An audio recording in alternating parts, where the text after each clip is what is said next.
Hi, everybody, coming to you live from my dining room table. Welcome to some strategies to help you work from home, be the new homeroom teacher, and parent all at the same time. In this challenging time, I'm hoping to bring you some strategies that will help bring you some relief while you combine these three careers now into one, working from home. My name is Laurel Scharfenberg, and I'm a workplace life skills facilitator. My business, Temple Consulting, has offered workshops to help people with conflict resolution and all of the topics that go along with that now for close to 20 years. So topics like dealing with difficult people, communication skills, time and productivity management, and problem solving. And I've offered these courses through the Medicine College as well. I also have worked from home for close to 20 years now, off and on, and I did that while my daughter was still little. She's 17 now, and yes, she's homeschooling, but she pretty much does that all herself now. I also have worked in and out of the school system for the last 10 years, so I'm going to bring you some insider tips today on what great teachers do to help us schedule a successful school and work day. So let's get started. The first thing I'm going to recommend is a way to keep everything organized that I've used for a long time now that really works for me.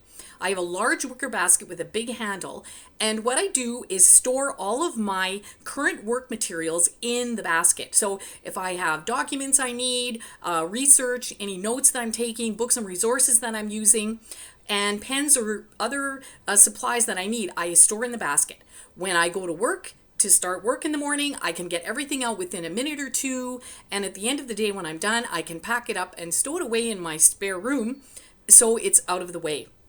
Now you can also do this for your kids. If you haven't already got a system set up, keep all of their school supplies, materials, reading books that they need, assignments, printed documents, pens, pencils, or coloring tools, whatever they're going to need in that basket. And once you go to start up school, everything's ready for you to get ready in just a minute or two and easy to pack up at the end of the day. The next strategy is to really take some time to plan. Now, you think, I've got this huge list of tasks. I don't have time to plan. But we know, and research shows us, that for every 1 hour of planning that you do, you will gain 3 hours of productive time. So, what can that look like for your day? First of all, do an assessment. What are the top assignments that your kids have to get done for school, and what are the top, maybe one or two at least, assignments that you have to get done for work? Make those your priority. And the way we can do that is start to structure our day so we can really focus on those top things that have to get done. What I also want you to think about is, what was your most productive time when you were at work, a block of time when you did your best. Try, if you can, to make that your productive time at home as well. And then, because you're the new principal, you get to set up school time around that. We like to think we could get it done in the morning, but if that doesn't work for you, feel free to flex your day to how it works for you. So, as the new principal, choose a start time for school and an end time. Then, I want you to get a timer, and within that school time, set your timer for 1 hour to start the actual school work time. And at the end of the 1 hour, you're going to set the timer again for about 15 or 20 minutes to have recess. So what this does is allows kids to have a break, gives you a mental break. Let them go outside and have recess, get a snack, or do something fun so they get a bit of a break and it's not so monotonous. Come back in, set the timer again for another 1 hour block of time, and at the end of that time, then you're going to try and, if it's morning time, have a break for lunch.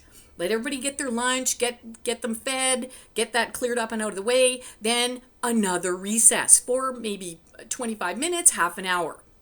Now, that's going to be important because for the next couple of hours, you're going to have things for them to do to keep them occupied and busy and active while you get some chunks of work time. So when they come in, you're going to have them set up some centers. Schools do this all the time. So a center can look like different activities throughout the house where kids can go and do kind of their own thing. And setting the timer helps you prevent fights. So if one child is on the TV station, they get to watch for their half hour while their favorite TV show is on. But at the end of the timer, time to move on. So somebody isn't hogging the favorite station. Some of the stations that you could set up would be reading in their bedroom, again, the TV station, or downstairs playing with other toys or screen time or gaming. And for the little kids, you can set up things around your area where you can still supervise them and see that they're safe. But can they do Lego? Is there a safe place for them to do Play-Doh, coloring and drawing if you think they can be okay without intense supervision for a little while? Barbie or action figure station. So when you set those up around your house and set the timer, it gives the kids a decent amount of time to play in that area, but then not so much that they're getting bored and finding things to do or get into trouble. And when the timer goes, then it's time to switch activities. Now, if your kids are fine to keep going, as long as there aren't any arguments, you could probably let them play. You know your family. So decide what works for you there to give you the best work time block that you can. The other thing I used to do is when my daughter was very little and she was crawling, I actually cordoned off, blocked off my living room so she couldn't actually get out of that area. And I would put toys in that area so she could play. I could sit on my sofa and work on my laptop while I was doing work and still supervise her and make sure she was safe. For those of you who have super busy kids, oh, my heart goes out to you, because what a challenge for these little people to stay in a small confined space. But are there some activities you can set up in that area for them to help them still be active and busy so you can supervise them and still be safe? I put some pillows on the floor that she could jump on, or could you allow them to walk a bit on some of the furniture safely and do some activities that allow them to be active and keep going in that area? For example, stay off the lava. So the floor is lava, but the pillows and the cushions or the furniture are safe zones. Can they do some activities like that? And you can search for lots of other activities online to do that as well. The other thing is when you set up your work at home area, you're going to have to establish some guidelines. Now, we know that we're going to need some quiet time. So can you create some of the stations to be actually quiet time?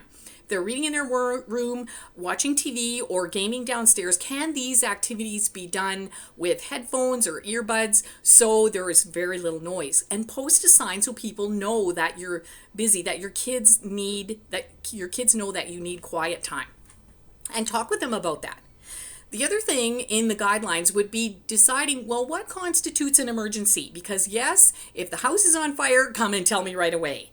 If Joey's pants need changing, probably got to deal with that too. But if Joey can't find his favorite dinosaur, not an emergency for you. Try to get the kids to help you set up the stations ahead of time so they got everything they need, then that's it. No more switching out stuff until the end of quiet time or at the end of your work time.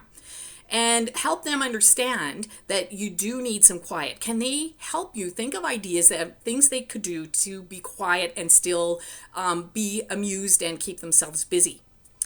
There are some benefits to working at home. You, of course, do get to choose your own hours. You get to choose your own wardrobe. There's no commute. There's no boss hanging over your head or that favorite coworker. But what I try to keep in mind is I really want to enjoy this time with my daughter because the time goes so fast that it's gone in a blink. So we try to do that as much as we can or as much as we can tolerate. So I hope some of these strategies will help you get some relief at home. If you would like some more specific strategies for your situation, please email me. I'd be happy to send you some additional ideas of things that you could try. And you could also go online and search. The Medicine Hat College has courses online now that you could take that might help you learn tech or find other useful information that could help you working at home. I also have a request. If you have some great work at home tips, please email those to me. I would love to be able to share your tips with our community to help us support each other and be successful in this crazy mashup of careers. So I've got a few memes that I'm going to give you a look at the end of this video just to hopefully lighten your day. Take care and all the best with your new strategies. Bye now.